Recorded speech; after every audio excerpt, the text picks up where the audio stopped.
Details చూస్తే CM Chandrababu అధ్యక్షతన CRD authority 59వ సమావేశం జరిగింది. ఈ సమావేశానికి మంత్రులు, ఆయా శాఖలకు చెందిన అధికారులు హాజరయ్యారు. ఈ సమావేశంలో భూ కేటాయింపులు, జీవోలపై నిర్ణయం తీసుకున్నారు. హెచ్ఓటి భవనాల్లో మౌలిక సదుపాయాల కల్పనపై చర్చించారు. అలాగే రాజధాని పరిధిలో కన్వెన్షన్ సెంటర్ నిర్మాణంపై చర్చించారు.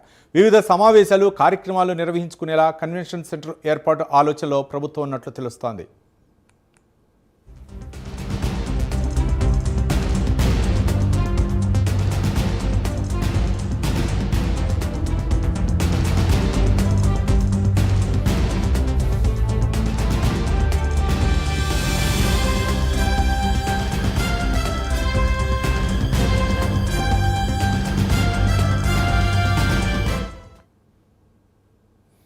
రాయలసీమ అభివృద్ధిపై కూటమి ప్రభుత్వం ఫోకస్ పెట్టింది. రాయలసీమలో ఉద్యానవన హబ్పై త్వరలో సమావేశం కానున్నారు. ఇక అనంతరం కేంద్ర అధికారులతో రాష్ట్ర అధికారులు భేటీ కానున్నారు.